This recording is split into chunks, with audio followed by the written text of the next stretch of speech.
Hello students, welcome to CPS Biology online classes. I am your biology teacher Amit sir. Student, today we are going to start the most important chapter of this unit. That's name is human reproduction.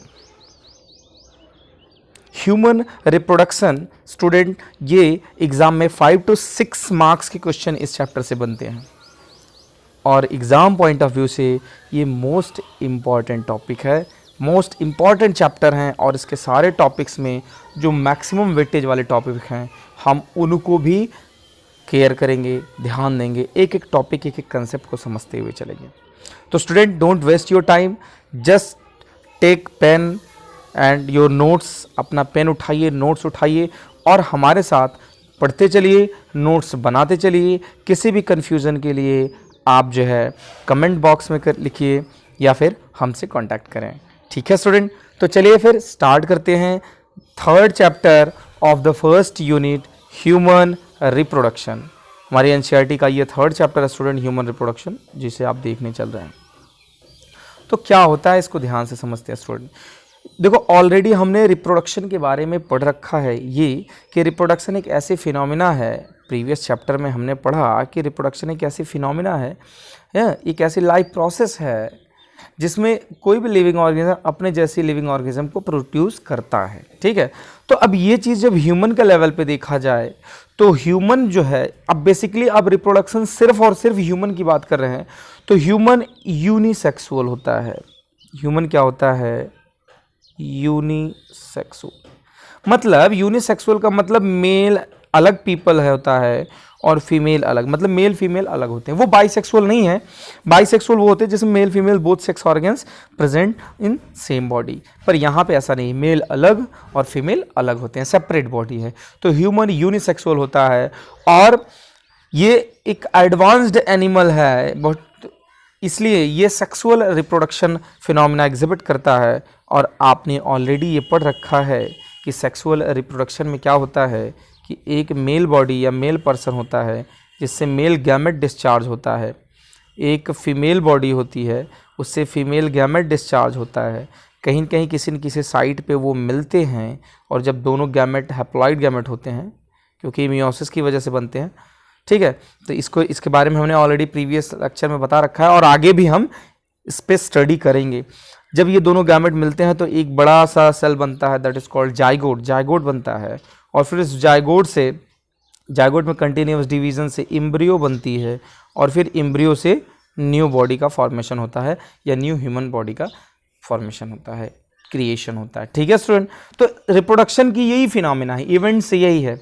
तो आइए इस chapter में हम लोग human reproduction start करते हैं. Human reproduction में हमें सबसे पहले तो ये जान लें हमें सीखना क्या क्या है, कौन कौन से इंपॉर्टेंट टॉपिक्स हैं हमारे लिए, इस चैप्टर में हमें क्या पढ़ना है. तो इस चैप्टर में हमें मेल रिप्रोडक्टिव सिस्टम पढ़ना है, ठीक है, फीमेल रिप्रोडक्टिव सिस्टम पढ़ना है. इसके बाद ये स्ट्रक्चर हो गए, इतने तो स्ट्रक्चर हो गए. अब कुछ इवेंट्स पढ़ने हैं, ये सब इवेंट्स हैं. इवेंट्स में क्या है? गैमेटोजेनेसिस पढ़ना, मतलब गैमेट का बनना. अब मेल में जो गैमेटोजेनेसिस होती है उसको स्पर्मेटोजेनेसिस कहते हैं. फिर स्पर्मेटोजेनेसिस जब होगी तो उसमें स्पर्म का स्ट्रक्चर क्या है, स्पर्म का स्ट्रक्चर भी हम लोग यहीं पे पढ़ेंगे. ओजेनेसिस मतलब ओवम का बनना, फीमेल में होगा ये प्रोसेस, तो इससे ओवम या ओवरी का स्ट्रक्चर भी हम लोग देखेंगे, ओवम. इसके बाद एक और इवेंट देखेंगे मेस्ट्रुअल साइकिल का. फिर इसके बाद हम लोग फर्टिलाइजेशन देखेंगे, देन इम्प्लांटेशन और इसके बाद प्रेगनेंसी और embryonic development and parturition, finally lactation. तो स्टूडेंट हम लोग ये 9 टॉपिक में इस चैप्टर को बाइंड करेंगे. अब आपको पता हो गया है कि हम चैप्टर करने क्या वाले हैं, 1 बाय 1 एक एक करके सारी चीज़ों को स्टडी करेंगे. तो आइए स्टूडेंट स्टार्ट करते हैं. आज के लेक्चर में हम ये टॉपिक कवर करेंगे, द मेल रिप्रोडक्टिव सिस्टम. आज के लेक्चर में हम इस पे स्टडी करेंगे. आप अच्छे से नोट्स बनाइएगा और उसको रिवीजन करिएगा, रिवाइज करिएगा. किसी भी कन्फ्यूज़न के लिए आप हमसे कंसल्ट कर सकते हैं, ठीक है, या फिर आप स्कूल ग्रुप में जो है इंफॉर्मेशन दे सकते हैं. तो चलिए the human male reproductive system. एक बात आपको बता दूं कि इसमें सबसे ज़्यादा वेटेज वाला जो पॉइंट है वो यहाँ से क्वेश्चन, या तो क्वेश्चन ये गैमेटोजेनेसिस वाले प्रोसेस से क्वेश्चन बनते हैं और या फिर ये मेंस्ट्रुअल साइकिल, ये दो जगह से ही क्वेश्चन बनते हैं और 5 to 6 मार्क्स के क्वेश्चन बनते ही बनते हैं यहाँ से। तो ये दो बड़ी क्रूशियल पॉइंट है, टॉपिक है, इस पे स्टडी करना है। फिलहाल आज हम स्टार्ट करेंगे the male reproductive system. So don't waste time, come to the topic student, let's start the human male reproductive system. Student, the human male reproductive system, human में सबसे पहले मेल रिप्रोडक्टिव सिस्टम स्टडी करने चल रहे हैं। और इसमें आपको बता दें कि रिप्रोडक्टिव सिस्टम को अगर ओवरव्यू में लें थोड़ा सा, कि ये इसमें 3 चीज़ें हैं। एक तो प्राइमरी सेक्स ऑर्गन्स, दूसरा सेकेंडरी सेक्स ऑर्गन्स या जिसको एसेसरी सेक्स ऑर्गन्स कहते हैं, और थर्ड है एक्सटर्नल जेनिटेलिया।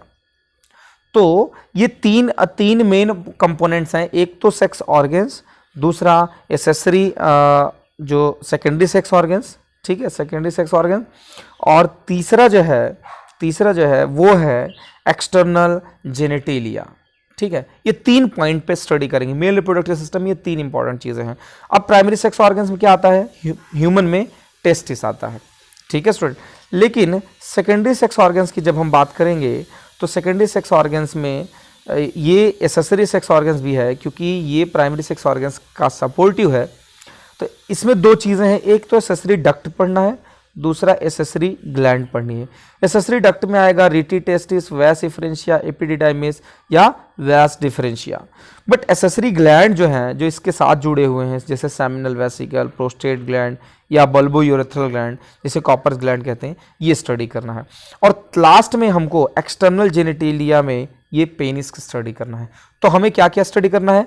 पहले टेस्टिस, फिर एसेसरी डक्ट्स के बारे में, फिर एसेसरी ग्लैंड्स के बारे में, और फाइनली एक्सटर्नल जेनिटेलिया के बारे में।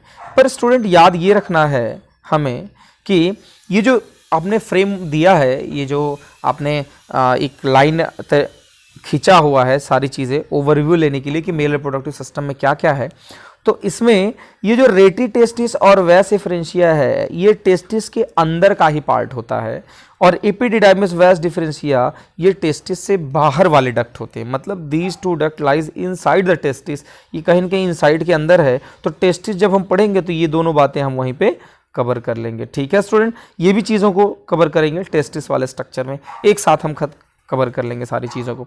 तो आइए स्टूडेंट स्टार्ट करते हैं। उससे पहले आपका ये स्ट्रक्चर बनाना ज़रूरी है, बिल्कुल अच्छा सा एक फाइन स्ट्रक्चर बनाइएगा। आप देख रहे हैं स्टूडेंट कि ये है क्या? ये है यूरिनरी ब्लैडर, जिसमें यूरिन स्टोर होता है, 1 से 1.5 लीटर यूरिन स्टोर होते हैं यूरिनरी ब्लैडर। और यूरिनरी ब्लैडर से जुड़ी हुई ये यूरेटर है, ठीक है, जो किडनी से आ रही है, ऊपर किडनी है तो आ रही है। अब इसी यूरेटर को ओवरलैप करता हो, यहाँ पे ये वाला स्ट्रक्चर देख रहे हैं जो है, ये है टेस्टिस। ये क्या है? टेस्टिस। और टेस्टिस एक पाउच लाइक स्ट्रक्चर के अंदर पड़ा हुआ है जिसका नाम है स्क्रोटम। स्क्रोटम के अंदर ये टेस्टिस जो है, ये ग्यूबर्नाकुलम नाम का एक फाइब्रस बैंड है, उससे जुड़ा हुआ है। और टेस्टिस के ऊपर ये कॉनुलेटेड, मतलब अगर ये टेस्टिस है तो उसके ऊपर इस तरीके से एक कॉइल्ड स्ट्रक्चर है, इसका नाम है क्या? एपिडिडाइमिस। और एपिडिडाइमिस से ये बाहर जो निकल रहा है ये वाला स्ट्रक्चर, इसी का नाम है वैस डिफरेंशिया। और ये वैस डिफरेंशिया जा करके यूरिनरी ब्लैडर जो आ रही है इसमें जुड़ेगा, उससे पहले इसको एक ग्लैंड मिल जाएगी। और इस ग्लैंड, ये जो ग्लैंड आप देख रहे हो, इस ग्लैंड का क्या नाम है? इस ग्लैंड का नाम है सेमिनल वेसिकल। ठीक है, अब ये जो सेमिनल वेसिकल है, इससे साथ होती हुई ये सीधे जाके यूरिनरी ब्लैडर वाले डक्ट में जुड़ती है। वहाँ पे एक और बड़ी सी ग्लैंड है जिसका नाम है प्रोस्टेट ग्लैंड। ठीक है, या और ये सब लोग आगे चल के एक बड़ी डक्ट में ओपन होंगे, मतलब यूरेटर वाली भी, और ये जो इधर टेस्टिस से आ रही वैस डिफरेंशिया वो भी, सेमिनल वेसिकल भी, और प्रोस्टेट ग्लैंड भी, सब ओपन होगी एक आगे वाले यूरेटर में। और आगे वाले पाथवे में इसको एक और ग्लैंड मिलने वाली है जिसको कहेंगे कॉपर्स ग्लैंड। ठीक है, बिल्कुल पाथवे याद रखो। फिर आगे चल के वो यूरेटर में ओपन हो जाएगी जहाँ से यूरिन एक्सक्रेट होता है या स्पर्म आउट होते हैं, सीमेन आउट होते हैं। ठीक है, तो ये कॉपुलेटरी ऑर्गन्स होता है जिसका नाम है पेनिस या एक्सटर्नल जेनिटेलिया। ठीक, यही प्रोसेस इस साइड भी चल रही है। तो 2 टेस्टिस हैं, ठीक है, वो दोनों ऐसे यूरिनरी ब्लैडर से ओवरलैप होकर के एक पेनिस में आकर के उनका यूरेटर जुड़ रहा है। तो यही है क्या? Mail reproductive system. इसमें पहले प्राइमरी सेक्स ऑर्गन्स हम टेस्टिस पे स्टडी करेंगे, फिर ये सारे जो डक्ट हैं, एपिडिडाइमिस, वैस डिफरेंशिया, सब पढ़ेंगे। फिर थर्ड वन ये सारे ग्लैंड जो यहाँ लगे हुए हैं वो पढ़ेंगे, और फाइनली एक्सटर्नल जेनिटेलिया पढ़ेंगे। I hope guys you totally get understand. ठीक है, तो आइए स्टूडेंट स्टार्ट करते हैं हम हमारा मेल रिप्रोडक्टिव सिस्टम में। सबसे पहले हमारा जो इनिशियल पॉइंट है जिसको हमने बताया क्या, टेस्टिस। तो स्टूडेंट टेस्टिस क्या है, ध्यान से देखिए।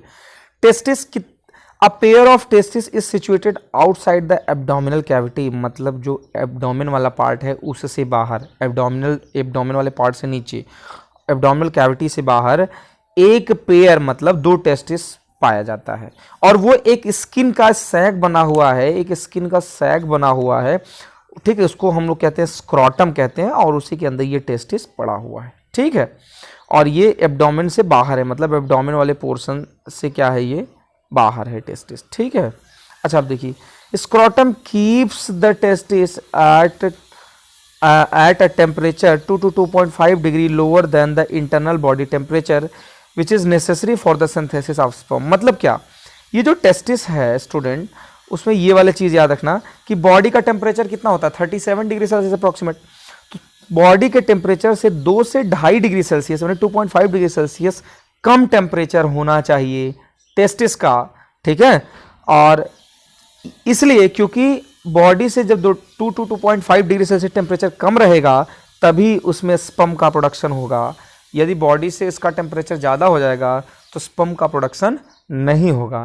तो मतलब ये एक ऑप्टिमम कंडीशन है कि बॉडी के टेम्परेचर से 2 डिग्री सेल्सियस और 2.5 डिग्री सेल्सियस टेम्परेचर कम होगा तो टेस्टिस से स्पर्म बनेगा टेस्टिस की फंक्शनैलिटी के लिए, ठीक है।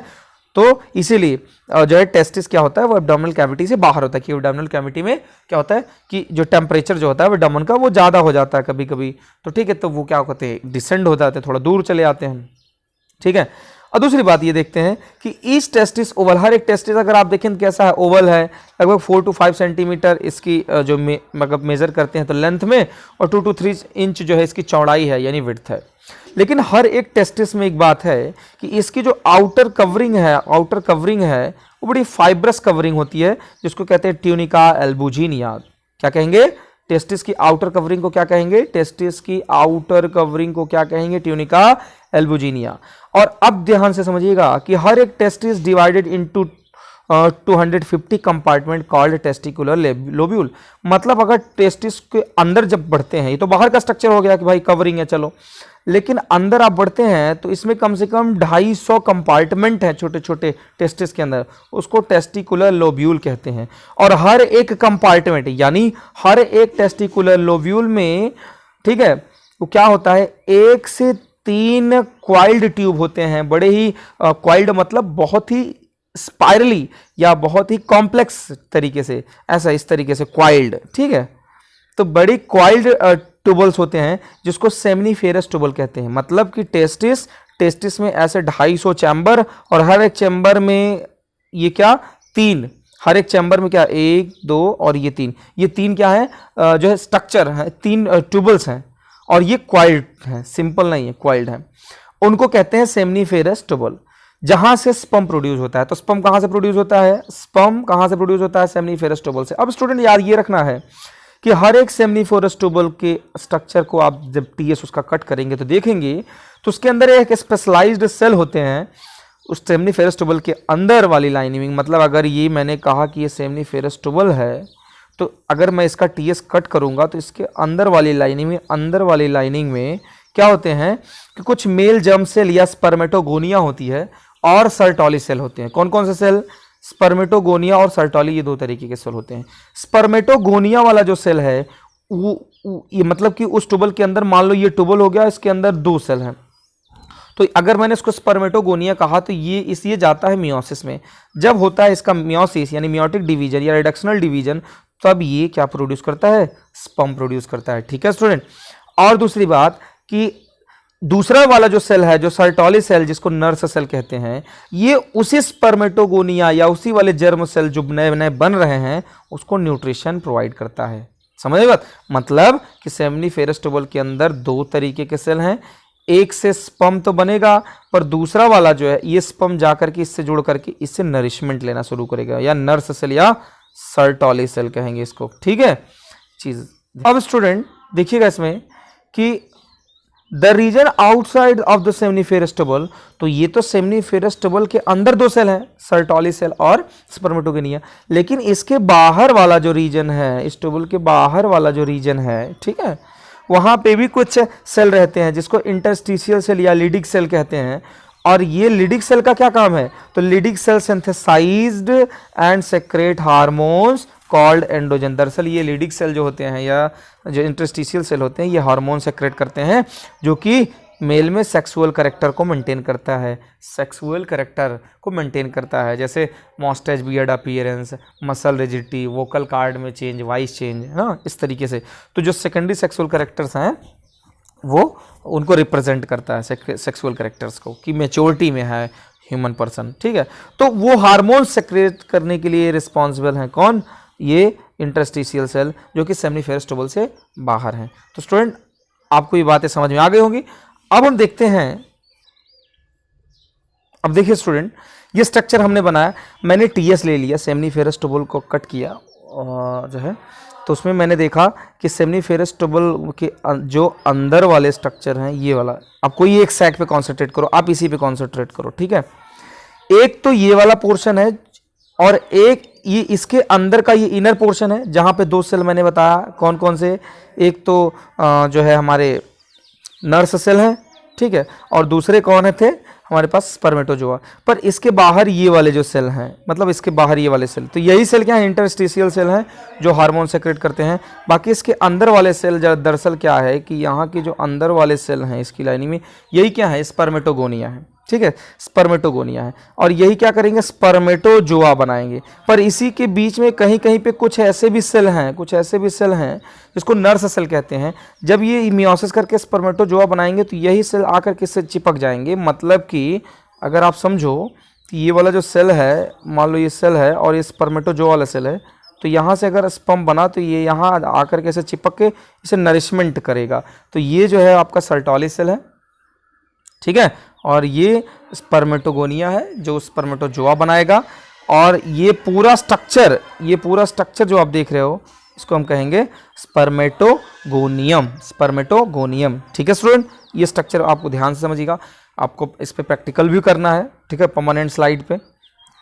आगे बढ़ते हैं, ये तो हो गया टेस्टिस का पार्ट। अब दूसरा है जो डक्ट सिस्टम, दूसरा एसेसरी डक्ट सिस्टम। तो हमने बताया था कि सेमिनिफेरस ट्यूबल ओपेंस होता है वैस इफ्रेंशिया में थ्रू रीटी टेस्टिस, मतलब कि रीटी टेस्टिस से होते हुए वो जाएगी वैस इफ्रेंशिया। लेकिन ये स्ट्रक्चर कहाँ है, सेमिनिफेरस ट्यूबल के अंदर है, मतलब टेस्टिस के अंदर ही है। और बहुत सारी वैस इफ्रेंशिया ओपन इनटू एपिडिडाइमिस, मतलब अब अंदर का सारा स्ट्रक्चर हो गया है। अब कई वैस इफ्रेंशिया आकर के टेस्टिस के ऊपर एपिडिडाइमिस यानी कॉन्वोल्यूटेड स्ट्रक्चर बना रही हैं, एपिडिडाइमिस जो विच कैरी द स्पर्म, जो कि स्पर्म को कैरी करता है, टेस्टिस से स्पर्म को बाहर लाता है। दरअसल ये स्ट्रक्चर जो आप देख रहे हो ये एक पाइप ही है, और इतना कॉन्वोल्यूटेड पाइप है कि आपको इस तरीके से दिखाई दे रहा है, ठीक है। अब एपिडिडाइमिस कहाँ है, तो भाई एपिडिडाइमिस टेस्टिस के बाहर का स्ट्रक्चर, टेस्टिस से जुड़ा हुआ। तो एपिडिडाइमिस काफ़ी लॉन्ग होता है, क्वाइल्ड होता है। इसके जो posterior surface along the posterior surface of each testis, मतलब टेस्टिस का ये जो ऊपर वाला पार्ट है इसको छोड़ करके ये यहाँ पर इस तरीके से क्वाइल्ड होता है, इस तरीके से, ये इस तरीके, ठीक है, पीछे वाला पोर्शन छोड़ के पूरा क्वाइल्ड होता है, ठीक है। और याद रखना कि इट कंटिन्यू वैस डिफरेंशिया, ये वैस डिफरेंस से कंटिन्यू होता है and ascend into the abdomen loop over the urinary bladder. मतलब कि अब आप समझ लीजिए कि ये जो टेस्टिस है वो यहाँ से तो शुरू हो गया और यहाँ से ये वैस डिफरेंशिया आगे चल के है, और वैस डिफरेंशिया से होता हुआ ये जो यूरिनरी ब्लैडर आपने देखा था उसके लूप को ओवरलैप करेगा, अभी आपने डायग्राम में देखा था, ठीक है, उसको लूप को ओवरलैप करता हुआ आगे जाएगा। तो यहाँ समझिएगा कि it continue the vas deferens ascend into the abdomen loop over the urinary bladder, epididymis temporarily store non motile immature sperm. और आपको बताया जाए कि फंक्शन क्या है एपिडिडाइमिस का, तो ये नॉन मोसाइल और इमेच्योर स्पर्म जो कि फर्टिलिटी नहीं कर सकते, फर्टिलाइजेशन नहीं कर सकते, उनको स्टोर करता है, ठीक है। तो ये सब डक्ट ही तो है, पाइप ही तो है, डक्ट सिस्टम ही तो चल रही है, ठीक है स्टूडेंट। दूसरी बात, डक्ट फ्रॉम सेमिनल वेसिकल। अब उसी में आपने देखा था कि यूरिनरी ब्लैडर जहां मिलती है उससे पहले सेमिनल वेसिकल मिलेगा। सेमिनल वेसिकल वैस difference together form ejaculatory duct, मतलब सेमिनल वेसिकल और वैस डिफरेंस, ये टेस्टिस से ये जो एपिडिडाइमिस से होता हुआ ये वैस डिफरेंस गया तो यहीं पे सेमिनल वेसिकल मिल गया, ठीक है, और ये वैस डिफरेंस मिल गया, ठीक है, ये सेमिनल वेसिकल और यूएस डिफरेंस दोनों मिलकर क्या हो गया, इजैकुलेटरी डक्ट हो गया। अब ये आगे चलेगा तो आगे दूसरा वाला ग्लैंड मिलेगी, ठीक है, यहीं पे यूरिनरी ब्लैडर भी मिलने वाली है। तो स्टूडेंट यहां पे ये हो जाता है कि they pass through the prostate gland, और ये प्रोस्टेट ग्लैंड से पास होता हुआ, ठीक है, ज्वाइन द यूरेथ्रा, यूरेथ्रा से जुड़ जाएगा। They carry secretion of seminal vesicle, ये सेमिनल वेसिकल से जो सेक्रेशन होता है उसको भी ले जाते हैं, जिसको हम लोग सीमेन कहते हैं। साथ में जो स्पर्म होते हैं, स्पर्म ऑफ द टेस्टिस, और स्पर्म टेस्टिस से आया हुआ स्पर्म भी ले जाते हैं through out the urethra, urethra की तरफ या यूरेथ्रा में ले जाते हैं, या यूरेथ्रा से बाहर करते हैं, ठीक है। तो ये चीज याद रखना है। अब यूरेथ्रा क्या है, urethra originate from urinary bladder. Urethra क्या है भाई, यूरिनरी ब्लैडर जो है, ये यूरिनरी ब्लैडर है, ठीक है। यूरिनरी ब्लैडर कहीं कहीं आप ये समझिए ऐसे यूरिनरी ब्लैडर है, ठीक है। यूरिनरी ब्लैडर की जो ओपनिंग है that is called what the urethra. इसके बाद यहाँ पे ये जो यूरेथ्रा है, यहाँ से जो यूरिन होगी वो एक्सक्रेट हो जाएगा, आउट हो जाएगा बाहर की तरफ। यहाँ पे कॉपुलेटरी ऑर्गन्स होंगे, यहाँ से यूरिन बाहर हो जाएगी, ओपनिंग, लास्ट ओपनिंग, ठीक है। तो urethra originate from urinary bladder, शुरू तो यूरिनरी ब्लैडर से हुआ पर एक्सटेंड है थ्रू द पेनिस, ये पेनिस तक एक्सटेंड है। It's external opening called urethral meatus, और इसकी जो लास्ट वाली ओपनिंग होती है उसको यूरेथ्रल मीटस कहते हैं। It carry urine from urinary bladder, urinary bladder से यूरिन ले जाएगा, and sperm from the vas deferens through the penis, और वो वास डिफरेंस से पेनिस मतलब पेनिस से होते हुए स्पर्म को भी ले जाएगा। तो दो वर्क हो गया, एक यूरिन ले जाना, दूसरा स्पर्म ले जाना, ठीक है। तो ये बातें हो गई किसकी भैया, एसेसरी डक्ट की, ठीक है। आगे देखते हैं। तो स्टूडेंट अब हम देखते क्या हैं कि एसेसरी डक्ट तो हमने क्लियर कर लिया, अब हम देखते हैं एसेसरी ग्लैंड्स। अब कौन कौन से ग्लैंड है भाई, तो एसेसरी ग्लैंड में एक प्रोस्टेट ग्लैंड, दो सेमिनल वेसिकल, दो बल्बोयूरेथ्रल ग्लैंड आते हैं, ठीक है। तो प्रोस्टेट, ये तीन ग्लैंड भी हैं उसी में जुड़े हुए हैं, एक प्रोस्टेट, दो सेमिनल वेसिकल, दो बल्बोयूरेथ्रल ग्लैंड, ये उसी रिप्रोडक्टिव सिस्टम में जुड़े हुए हैं डक्ट के साथ। मैंने टेस्टिस पढ़ा, पूरा डक्ट सिस्टम पढ़ा, अब ग्लैंड पढ़ेंगे, ठीक है। तो प्रोस्टेट ग्लैंड क्या है, तो prostate gland it surrounds the urethral and produce a milky secretion. ये यूरेथ्रा के चारों तरफ होता है और एक मिल्की सेक्रेशन, एक मिल्क की सेक्रेशन, मिल्क जैसा सेक्रेशन करता है, which form considerable part of the semen, जो कि सीमेन का एक पार्ट है, सीमेन का एक कंस्टिट्यूएंट है, ठीक है। दिस सेक्रेशन कंटेन, और जो सेक्रेट करता है ये सेक्रेशन, उसमें सिट्रिक एसिड होता है, लिपिड्स होते हैं और कुछ एंजाइम होते हैं, ठीक है student. The secretion of prostate gland nourish and activate the spermatozoa to swim, और इसका जो सेक्रेशन है वो प्रोस्टेट ग्लैंड का जो भी सेक्रेशन है जिसमें ये सिट्रिक एसिड, लिपिड, एंजाइम है, ये क्या करता है, ये नरिश करता है, एक्टिवेट करता है स्पर्म को, ताकि स्पर्म स्विम कर सके, मूव कर सके और आसानी से आगे अपना पाथ तय कर सके, कवर कर सके। दूसरा होता है सेमिनल वेसिकल। अब सेमिनल वेसिकल जो होता है ये म्यूकस, एक चिपचिपा है ना, लुब्रिकेटिंग यानी म्यूकस सेक्रेट करता है, एंड वाटरी एल्कलाइन, और कुछ वाटर जैसा एल्कलाइन फ्लूइड सेक्रेट करता है जिसके अंदर फ्रक्टोज होती है, which provide energy to sperm, जो कि स्पर्म को एनर्जी प्रोवाइड करता है ताकि स्पर्म उसको कंज्यूम करे, उससे एनर्जी मिले और स्पर्म लाइव रहे, जिंदा रहे, ठीक है। तो फ्रक्टोज का होना वहां जरूरी है। And third one is bulbourethral gland, जैसे कॉपर ग्लैंड कहते हैं। Cowper gland are attach to the urethral below the prostate gland, ये प्रोस्टेट ग्लैंड के नीचे यूरेथ्रा से, हाँ यूरेथ्रा से ये अटैच होता है बल्बोयूरेथ्रल ग्लैंड, जिसे कॉपर ग्लैंड कहते हैं, और ये भी म्यूकस सेक्रेट करता है। लेकिन इसका जो म्यूकस है for the lubrication of the penis, ये पेनिस को लुब्रिकेट करने के लिए, उसमें उसको सॉफ्ट बनाए रखने के लिए, ठीक है, कॉपुलेशन में हेल्प हो, ठीक है, इसलिए ये एक जो वाटरी सेक्रेशन करता है जिसकी वजह से जो है ये मॉइस्ट बना रहे, लुब्रिकेट रहे, बल्बोयूरेथ्रल ग्लैंड या कॉपर ग्लैंड, ठीक है स्टूडेंट। तो ये तीन ग्लैंड है जो कि कॉपुलेशन में बड़ा इंपॉर्टेंट रोल प्ले कर रहे हैं और third part of the male reproductive system and last part of the male reproductive system क्या है? External genitalia. एक्सटर्नल जेनेटेलिया मतलब सबसे बाहर का पार्ट। तो एक्सटर्नल जेनेटेलिया में क्या आता है? मेल रिप्रोडक्टिव सिस्टम में पेनिस आता है। बाकी सब इंटरनल जेनेटेलिया या इंटरनल रिप्रोडक्टिव ऑर्गन्स थे, ये एक्सटर्नल है। तो it is the male copulatory organs. Copulatory organs मतलब कॉपुलेशन, मतलब मेल फीमेल की इंटरेक्शन को ही क्या कहते हैं? कॉपुलेशन कहते हैं स्टूडेंट। और जब कॉपुलेशन होता है कॉपुलेट, तो वो कॉपुलेटरी ऑर्गन्स के जरिए। तो मेल का कॉपुलेटरी ऑर्गन्स है having erectile tissue and vascular space. और ये जो पेनिस होता है इसमें एरेक्टाइल टिश्यू होते हैं, मतलब कि ये हमारे हार्मोन्स के अकॉर्डिंग या हार्मोनल फीडबैक के अकॉर्डिंग ये इरेक्ट हो सकता है। ठीक है, कॉपुलेशन के समय इसमें इरेक्शन की पोजीशन हो सकती है, ये चीज़ें देखने को मिलती हैं। तो external genitalia, penis, copulatory organs. ठीक है student, this is all about the male reproductive organs. ये male reproductive organs, male reproductive system है स्टूडेंट। अब हम नेक्स्ट वीडियो लेक्चर में हम फीमेल रिप्रोडक्टिव सिस्टम पर स्टडी करेंगे। ठीक है स्टूडेंट, नोट्स बनाइए, इसको रिवाइज करिए। अगर आपको थोड़ा सा स्पीड लग रही हो तो वीडियो को रोक रोक के देखिएगा, नोट्स बनाइए, रिवीजन करिए। ठीक है, और घर पे रहें, सुरक्षित रहें, अच्छे से पढ़ाई करें स्टूडेंट। मिलते हैं नेक्स्ट वीडियो में, धन्यवाद।